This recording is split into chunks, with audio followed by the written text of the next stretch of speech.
5 وقت کی نماز یہ میرے نبی کی آنکھوں کی ٹھنڈک ہے، 5 وقت کی نماز اس امت کی شان پہچان ہے۔ اور اللہ تعالیٰ نے پہلی امتوں پر اتنی بڑی مشقت ڈالی کہ ان کی نماز مسجد کے علاوہ کہیں نہیں ہوتی تھی، مسجد میں ہی ہوتی تھی۔ ہمارے لیے کتنی آسانی کر دی، جاب میں ہے مصلی بچھا نماز پڑھو، چلو مصلی بھی کوئی نہیں، زمین دیکھ اس پر کوئی گندگی تو کوئی نہیں ہے، بس زمین بھی تیرے لیے پاک ہے، چل نماز پڑھا۔ اور آسانی کر دی، پانی کوئی نہیں ہے، کوئی بات نہیں، مٹی میں ہاتھ مار، منہ پہ مل، پھر ایک ہاتھ مار، یوں کر، چل نماز پڑھ، میں تیری قبول کروں گا۔ یہ کسی امت کے ساتھ یہ نہیں ہوا، انہیں وضو ہی کرنا تھا چاہے پانی 50 میل پر موجود ہو۔ اور ہمارے لیے پانی کوئی نہیں ہے، چلو تیمم، مٹی میں ہاتھ ہمارا یوں کیا، پھر ہاتھ ہمارا ایک یوں کیا، ایک یوں کیا، چل بھائی اللہ اکبر قبول۔ عمار بن یاسر رضی اللہ تعالیٰ عنہ سفر میں تھے، ان کو نہانے کی ضرورت ہو گئی، نائٹ فال ہو گیا، تو انہوں نے سوچا کہ ویسے تو آدمی کو وضو کی ضرورت ہوتی ہے تو خالی منہ پہ ہاتھ مارا اور یوں کونیوں تک، لیکن مجھے تو غسل کی ضرورت ہے، تو خالی اس سے تو کافی نہیں ہوگا۔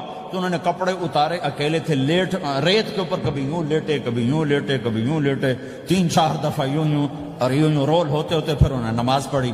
آئے اللہ کے نبی کی بارگاہ میں، یا رسول اللہ مجھے رات کو نہانے کی ضرورت پڑ گئی، تو میں نے کہا وضو کے لیے تو خالی یہ 2 دفعہ کرنا کافی ہے، تو یہ تو نہانا تھا، تو میں تو ریت میں خوب رول ہوتا رہا۔ میرے نبی نے انما یکفیک ضربتان، ارے سیدھے بندے عمار، اس کے لیے بھی اتنا ہی کافی تھا کہ تو یوں کرتا اور یوں کرتا اور تو پاک ہو جاتا۔ اللہ نے اس نبی کے طفیل، اس محبوب مصطفیٰ صلی اللہ علیہ وسلم کے طفیل، اللہ نے کیا کیا سہولتیں اور آسانیاں ہمیں عطا فرمائی۔ پھر نماز 4 کی 2 رکعت کر دی کہ تم مسافر ہو 2 پڑھو، روزے میں سفر میں روزہ معاف کر دیا، بعد میں رکھ لینا، بعد میں رکھ لینا، قضا کرنے کو حکم، بالکل چھوڑنے کا نہیں۔ اور کہا کہ بھائی مریض ہو چھوڑ دو، مسافر ہو چھوڑ دو، اور نماز 2 رکعت کر دو، سنتیں چھوڑ دو۔ ابن عمر رضی اللہ تعالیٰ عنہ بیٹھے تھے تو انہوں نے 2 رکعت پڑھ کے بیٹھ گئے، تو ان کے خادم نے کہا سنتیں نفل نہیں پڑھو گے؟ کہا اگر پڑھنا تو 4 فرض پڑھتا میں، میرے اللہ نے معافی دے دی تو میں کیوں پڑھوں؟ میرے نبی نے سفر میں سنتیں نہیں پڑھی کبھی، اپنی امت کو سہولت دینے، فجر کی سنتیں 2 پڑھتے تھے، اس کے علاوہ سنتیں نہیں پڑھی تاکہ میری امت کو سہولت ہو، آسانی ہو۔